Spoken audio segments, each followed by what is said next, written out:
Hello, मैं रोहित और आपका इस लेसन में स्वागत करता हूं। आज के इस लेसन में हम लोग मॉड्यूल और पैकेज क्या होता है पाइथन के अंदर इसको देखने वाले हैं। तो इस बात का ध्यान रखिए, जो मॉड्यूल होता है उसका सिंपल सा मतलब होता है कि ये पाइथन फाइल है जिसके लास्ट में .py एक्सटेंशन ऐड होता है। हम लोग उसको क्या बोलते हैं, पाइथन मॉड्यूल बोलते हैं। मैं इसको एक्सप्लेन कर देता हूँ थोड़ा अच्छे से। तो देखिए, मैंने यहाँ पर एक फ़ोल्डर क्रिएट किया हुआ है और इस फोल्डर को मैं VS कोड के अंदर यहाँ पे ओपन कर लेता हूँ। और यहाँ पे देखिए, मैं एक पाइथन फाइल क्रिएट कर रहा हूँ। इसका नाम कुछ भी हो सकता है, मैटर नहीं करता है। मैं अभी के लिए देखिए यहाँ पे main.py फाइल क्रिएट कर लिया हूँ। तो ध्यान रखना, ये जो पाइथन फाइल है इसको आप मॉड्यूल भी बोल सकते हैं, क्योंकि ये पाइथन फाइल है, इट मीन्स कि ये मॉड्यूल भी है। और देखिए, मैं यहाँ पर एक और फाइल क्रिएट कर लेता हूँ। इसका नाम रख लेता हूँ मैं example.py। अब ये क्या हो गया, ये भी एक मॉड्यूल हो गया। अब आपको इस बात का ध्यान रखना पड़ेगा, जब भी कोई मॉड्यूल होता है तो हम लोग उसको किसी और पाइथन फाइल के अंदर या इंटरेक्टिव सेल के अंदर उसको इंपोर्ट कर सकते हैं। लेट से कि हमारे पास देखिए यहाँ पे कुछ फंक्शंस है इस एग्जाम्पल नाम के फाइल के अंदर। एक रैंडम फंक्शन मैंने यहाँ पे लिखा हुआ है, मैं इसको बोल देता हूँ कि ये जस्ट कॉल करने पे क्या करता है, फू फंक्शन को प्रिंट कर देता है। और यहाँ पे देखिए, मैं कुछ और फंक्शन भी लिख लेता हूँ। मैंने कू लिखा है, इसके पास यहाँ पे 2 पैरामीटर्स हैं और ये भी सिंपल क्या करता है, प्रिंट करता है कू फंक्शन जब भी हम लोग इसको कॉल करते हैं। लेकिन ध्यान रखना है कि यहाँ पे देखिए 2 पैरामीटर्स हैं, तो आपको उसको पास करना पड़ेगा। इसी तरीके से आप चाहें तो और भी फंक्शन यहाँ पे डिफाइन कर सकते हैं। जैसे मैं यहाँ पे डू नाम का फंक्शन भी डिफाइन कर लेता हूँ और इसके पास भी हम लोग एक पैरामीटर रखते हैं और ये भी सिंपली देखिए। और ये क्या करता है, एक वैल्यू रिटर्न करता है। लेट से कि ये रिटर्न करता है A²। और ध्यान रखिए कि आप इसी तरीके से वेरिएबल भी डिफाइन कर सकते हैं। लेट से मैंने यहाँ पे एक वेरिएबल डिफाइन किया हुआ है जिसका वैल्यू क्या है, 1000। अब ध्यान रखना है, जो यहाँ पे example.py फाइल है हम लोग इसको क्या बोलते हैं, मॉड्यूल बोल रहे हैं ऑफ कोर्स। तो ये जो मॉड्यूल है हम लोग मेन के अंदर इसको आराम से यहाँ पे इंपोर्ट कर सकते हैं। कैसे इंपोर्ट करेंगे, इंपोर्ट एग्जाम्पल। अब देखिए एग्जाम्पल के अंदर क्या क्या चीज़ें अवेलेबल है। एग्जाम्पल के अंदर यहाँ पे फू है, कू है, डू है और वार भी है, जिसको आप यूज़ करना चाहें यहाँ पे कर सकते हैं। लेट से कि मुझको यहाँ पे वार को यूज़ करना है तो मैं क्या बोलूँगा, सिंपल ये बोलूँगा example.var। और इससे देखिए आपको एक वैल्यू मिल जाएगा। जो भी वैल्यू यहाँ पे मिल रहा है उसको मैंने एक वेरिएबल स्टोर कर दिया है और मैं इसको प्रिंट करूँगा तो ऑफकोर्स मुझको क्या मिल जाएगा, मुझको यहाँ पे मिल जाएगा 1000, क्योंकि यहाँ पे वार के अंदर क्या स्टोर है, 1000 स्टोर है। ये मैंने देखिए यहाँ पे प्रिंट कर दिया है। और इसी तरीके से देखिए, अगर आपको लेट से फू को यूज़ करना है तो हम लोग क्या करेंगे, यहाँ पे हम लोग इस तरीके से यहाँ पे कॉल कर देंगे। और ऑफकोर्स देखिए यहाँ पे फू फंक्शन कुछ वापस नहीं कर रहा है तो हम लोग उसको स्टोर नहीं करेंगे। अब देखिए मैं इसको रन कर देता हूँ। रन करने के लिए देखिए मैंने यहाँ पर ओपन कर लिया टर्मिनल और सिंपल देखिए मैं पाइथन कमांड का यूज़ करूँगा। ऑफकोर्स यहाँ पे पाइथन इंस्टॉल होना चाहिए आपके सिस्टम के अंदर, तभी आप जाके इस फाइल को रन कर पाएंगे। और मैं सिंपल यहाँ पे लिखता हूँ पाइथन main.py और आप देख सकते हैं कि यहाँ पे 1000 आ गया है लाइन नंबर 5 से, और यहाँ पे 7 से क्या आया हुआ है, फू फंक्शन, क्योंकि मैंने यहाँ पे फंक्शन को कॉल किया हुआ है।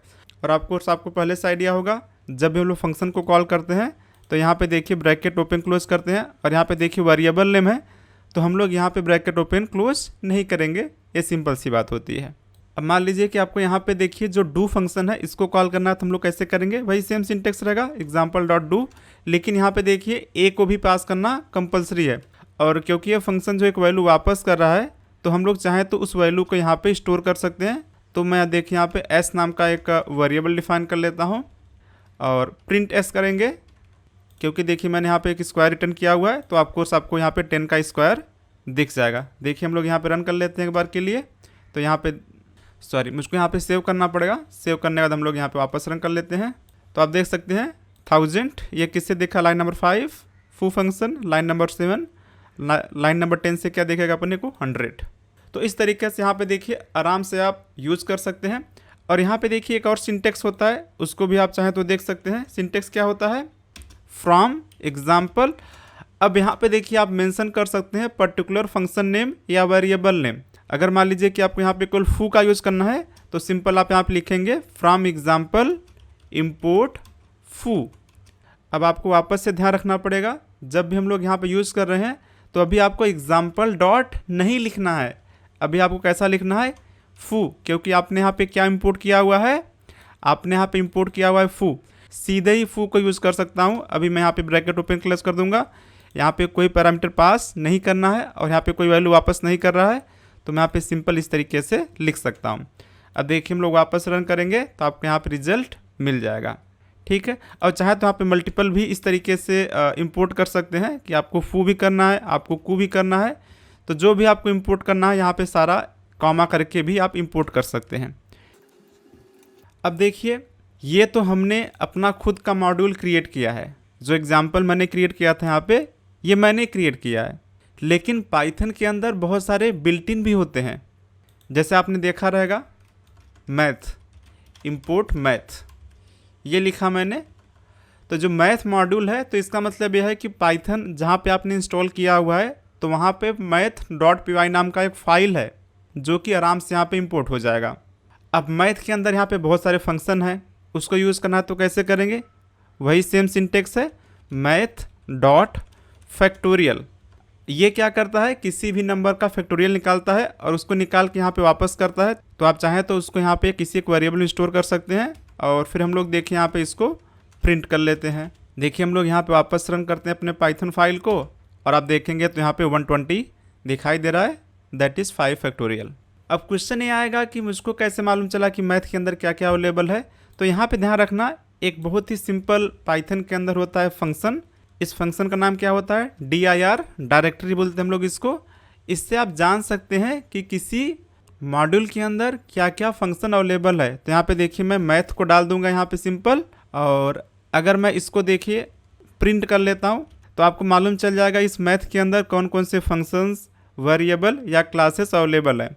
अब देखिए मैं इसको रन करता हूँ तो आप देखेंगे तो यहाँ पे दिखाई दे रहा है, देखिए आपको दिखाई दे रहा है कि ये सब जो है, तो आप देख सकते हैं कि यहाँ पे मैथ के अंदर ये सब चीज़ें अवेलेबल हैं। इसको आप आराम से यूज़ कर सकते हैं। अभी के लिए देखिए मैंने यहाँ पे फैक्टोरियल का यूज़ किया हुआ है। इसी तरीके से आपको यहाँ पे कोई भी लॉग निकालना है, ट्रिग्नोमेट्री का कुछ करना है, तो ये सब काम यहाँ पे आराम से आप कर सकते हैं। तो यहाँ पर भी देखिए वही सेम बात है कि आप सिंपल इस तरीके से भी इंपोर्ट कर सकते हैं, साथ में फ्रॉम का यूज़ करके भी आप सिंपल यहाँ पे इंपोर्ट कर सकते हैं। तो हम लोग क्या लिखेंगे, फ्रॉम मैथ इंपोर्ट, जिसको भी यूज़ करना है तो हम लोग यहाँ पे सिंपल इस तरीके से भी कर सकते हैं। तो हम लोग यहाँ पे देखिए अभी GCD लिखेंगे और यहाँ पे देखेंगे तो 2 वैल्यू देना पड़ता है और उसका यहाँ पे GCD निकाल के आपको मिलता है, जिसको कि आप चाहें तो स्टोर कर सकते हैं। मैं यहाँ पे सिंपली देखिए एक बार के लिए प्रिंट करके आपको दिखा देता हूँ। तो आप देखेंगे तो इनका GCD 4 आपको यहाँ पे दिखाई दे रहा है। अच्छा देखिए यहाँ पे एक और सिंटेक्स होता है जिसको हम लोग बोलते हैं यहाँ पे इंपोर्ट ऑल, एस्ट्रिक्स का यूज़ करते हैं। इसका मतलब क्या होता है, मैथ के अंदर जो भी फंक्शन वगैरह अवेलेबल है सबको यहाँ पे इंपोर्ट कर दो एक साथ में। जो भी मैथ के अंदर है सब कुछ यहाँ पे इंपोर्ट हो चुका है, तो आप उसको सीधे यहाँ पे यूज़ करके अपना काम कर सकते हैं। अब देखिए मैं आपसे एक क्वेश्चन पूछता हूँ। क्वेश्चन ये है कि जब भी देखिए मैंने यहाँ पे ऊपर में इंपोर्ट लिखा, इंपोर्ट एग्जाम्पल, तो अगर मान लीजिए कि यहाँ पे एग्जाम्पल नाम का फाइल नहीं होता तो आपको यहाँ पे दिख जाता एरर ऑफ कोर्स। लेकिन अगर मान लीजिए कि यहाँ पे जो example.py फाइल है, क्योंकि देखिए अभी यहाँ पे सेमी फोल्डर के अंदर यहाँ पे मेन भी है, एग्जाम्पल भी है। अगर मान लीजिए कि एग्जाम्पल जो है किसी और फोल्डर में होता तो क्या पाइथन इसको सर्च कर पाता। अभी के लिए मैं क्या करता हूँ, जो एग्जाम्पल है मैं इसको एक फ़ोल्डर पीछे कर देता हूँ। अब मेन के पैरेलल यहाँ पे एग्जाम्पल अवेलेबल नहीं है, बल्कि यहाँ पर एक फ़ोल्डर पीछे है। तो मेरा क्वेश्चन ये है कि अब मैं रन करूँगा इस कोड को तो क्या पाइथन एग्जाम्पल को सर्च कर लेगा कि नहीं कर पाएगा। तो इसका आंसर है नहीं, इसको सर्च नहीं कर पाएगा। तो यहाँ पे देखिए मैंने वापस रन किया तो यहाँ पे आप देख सकते हैं मॉड्यूल नॉट फाउंड एरर। तो क्वेश्चन ये आता है कि पाइथन ने एग्जाम्पल को सर्च नहीं कर पाया, तो पाइथन ने यहाँ पे मैथ को कैसे सर्च कर लिया। मैथ तो यहाँ पे सेम फोल्डर के अंदर अवेलेबल नहीं है, तो पाइथन ने उसको सर्च कैसे किया। ये क्वेश्चन काफ़ी इंपॉर्टेंट है। अब हम लोग समझते हैं कि पाइथन सर्च कैसे करता है। तो देखिए यहाँ पे क्या होता है कि एक sys नाम का एक मॉड्यूल होता है और यहाँ पे देखिए sys डॉट पाथ एक वेरिएबल नेम है इसके अंदर। तो अगर आप देखिए इसको प्रिंट करेंगे, तो मैं अभी के लिए इसको प्रिंट कर देता हूँ और यहाँ पे देखिए मैं इसको रन करता हूँ। तो ध्यान रखना है जो sys डॉट पाथ यहाँ पे दिखाई दे रहा है, ये सब लोकेशंस होते हैं, ये सब फोल्डर्स होते हैं जहाँ पे पाइथन जाके सर्च करता है। तो आप देख सकते हैं कि यहाँ पे जो फर्स्ट फोल्डर दिखाई दे रहा है ये कौन सा फोल्डर है जिसमें मैं अभी काम कर रहा हूँ। देखिए मॉड्यूल पैकेज है ना, वही सेम फोल्डर यहाँ पे दिखाई दे रहा है। तो इसका मतलब ये होता है कि इसके अंदर कोई भी अगर मैंने पाइथन फाइल क्रिएट किया हुआ है, पाइथन मॉड्यूल है, तो उसको आराम से इंपोर्ट कर लेगा। कहीं और पर रख दिया है तो उसको इंपोर्ट नहीं कर पाएगा। तो ये तो हो गया आपका वर्किंग डायरेक्टरी तरीके से, वर्किंग फोल्डर जिसमें आप काम कर रहे हैं, तो वहाँ पे कुछ भी अवेलेबल है तो उसको आराम से इंपोर्ट कर लेगा। इसके साथ में आप देखेंगे तो और भी यहाँ पे फोल्डर दिखाई दे रहे हैं, और ये फोल्डर कौन से हैं? ये फोल्डर जहाँ पे आपने पाइथन इंस्टॉल किया हुआ है। तो ऑफ कोर्स इन्हीं एक फोल्डर के अंदर देखिए यहाँ पे लिव है, तो इसके अंदर जो है जो भी आपके बिल्ट इन मॉड्यूल्स वगैरह होते हैं वहाँ पे अवेलेबल होता है, इसलिए पाइथन उसको आराम से इंपोर्ट कर लेता है, कोई प्रॉब्लम नहीं आता है। तो जो भी आपके बिल्ट इन वाले मॉड्यूल होते हैं, जैसे मैथ हो गया, आपने रैंडम का भी शायद यूज़ किया रहेगा। अभी देखिए मैंने सिस, ये भी क्या है, एक बिल्ट इन मॉड्यूल है। तो जो भी यहाँ पे बिल्ट इन मॉड्यूल होते हैं ये सब होते हैं यहाँ पे लाइब्रेरी के अंदर, इसलिए वो आराम से इंपोर्ट हो जाते हैं। और यहाँ पे देखिए एक साइड पैकेज नाम का भी फोल्डर है। इस फोल्डर के अंदर क्या आते हैं? इस फोल्डर के अंदर आते हैं जब भी आप कोई पैकेज, अभी हम लोग पैकेज के बारे में बात करने वाले हैं, तो जब भी आप कोई पैकेज बाहर से इंस्टॉल करते हैं ये यहाँ पे आके डाउनलोड होते हैं, ध्यान रखना है। तो अभी ध्यान रखना है कि जो भी हमने यहाँ पे बात किया है, मैथ हो गया, रैंडम हो गया, सिस हो गया, एग्जाम्पल हो गया, ये सब क्या होते हैं? मॉड्यूल होता है। मॉड्यूल का सिंपल सा मतलब होता है पाइथन फाइल, ठीक है। तो अभी देखिए मैं वापस से इसको, जो अपना एग्जाम्पल है मैं इसको यहाँ पे वापस से रख लेता हूँ। मैंने यहाँ पे इसको वापस से मूव कर दिया है। अब यहाँ पे सब कुछ ठीक है। आप चाहें तो यहाँ पे गूगल पे आके सर्च कर सकते हैं built in modules in Python. Python के अंदर जो भी मॉड्यूल्स अवेलेबल होते हैं आपको यहाँ पे दिखाई देगा। देखिए यहाँ पे ये सब मॉड्यूल्स आपको दिखाई दे रहे हैं। ऑफकोर्स आप सारे मॉड्यूल तो नहीं सीख पाएंगे, लेकिन जो भी आपको ज़रूरत होती है उसी टाइम पे आप उसको आराम से सीख सकते हैं, तो इसमें कोई प्रॉब्लम नहीं है। तो ये हो गया मॉड्यूल।